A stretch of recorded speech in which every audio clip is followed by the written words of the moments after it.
chair to speak for the group like that. Fabulous. Yeah, my name's Kevin Precious. Show entitled Unholier Than Thou, subtitled The Non-Believing Religious Studies Teacher.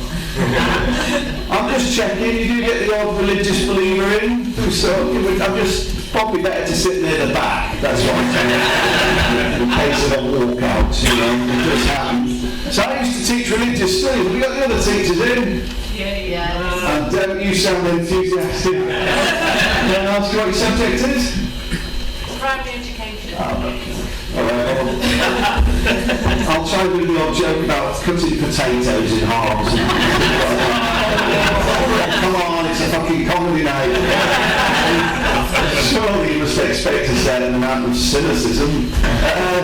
So yes, I used to teach religious studies, and as you can imagine, having longer hair and a beard, that's a fabulous way to approach the subject, isn't it? Talk about playing into the stereotype. What's next? Teaching German dressed as Hitler? Or a slow-witted person in a tracksuit teaching PE? That's not a joke, is it? It's a statement of fact, right? Brilliant. I think we're on board here, right? So yeah, I'm teaching it, long hair, full of it. I'm wandering down the school corridors, I've got kids going, "Oi, Jesus! Yeah, right, I went up to them and said, this isn't a Jesus look. This look is based on a 1970s book entitled The Joy of Sex. And there's a woman in there that looks just like your mum." Not the best role model for the kids, perhaps. It's a tough gig. If you know anything about teaching religion, it's a very tough gig, I can tell you. I mean, the kids don't want to know, basically. I've been in lessons, you know, they just completely fell apart to them. I mean, one time I was teaching a lesson on Hinduism, which went so badly away, it was embarrassing, right? It felt like there was an elephant in the room. I was blue in the face. And the parents don't want to know either. The parents are all, you know, wary as hell, want to know what you're doing, how you're trying to indoctrinate their little angels, you know, every parent's eating the same question. "Mr. Precious, can I ask you a question?" "Of course you can. Fire away." "Are you religious?" "Okay, no, don't worry about that. I teach it as a humanities subject. 6 world religions, moral and spiritual. We're Jehovah's Witnesses." Oh, I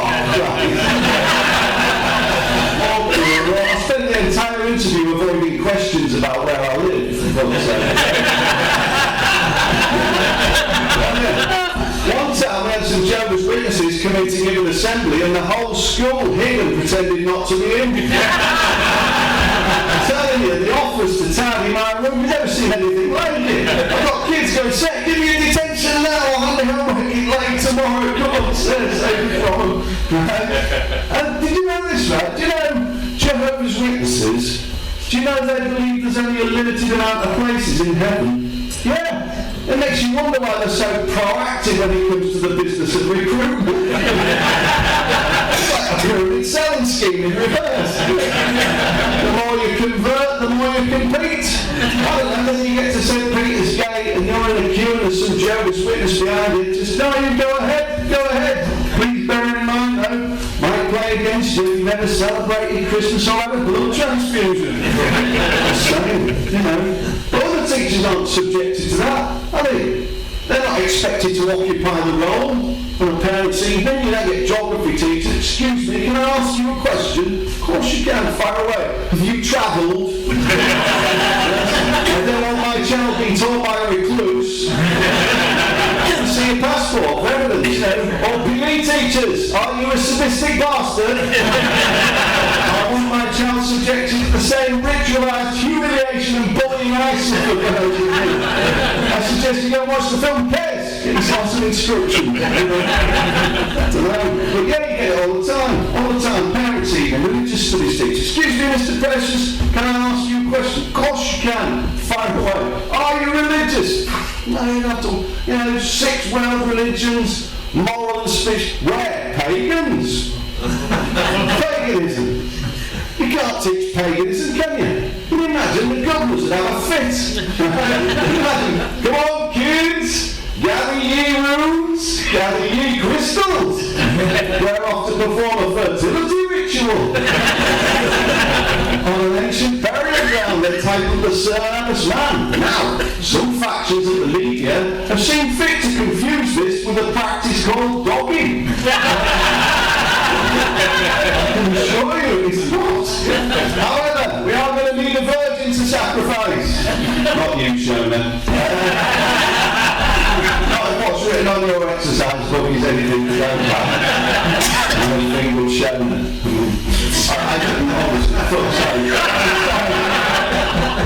But yeah, so what you've got subjects, right, which as a consequence of all, the potential controversies around it, you've got all this kind of child-friendly, user-friendly texts that have been invented for purpose, like the Cockney Bible.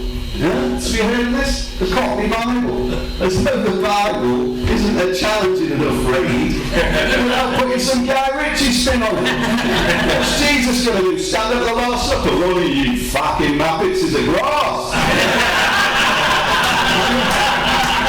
Sell it out for 30 pieces of silver off us, what at least a fucking monkey. Let me Judas stand up. Easy, Jesus. We've all had a drink. It's all crucified, mate.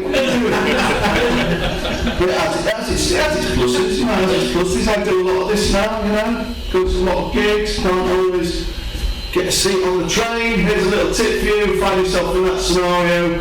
Take a Bible on the train. It's amazing. You can shift half the carriage. Even the ticket inspector doesn't want to know. He's like, tickets, please.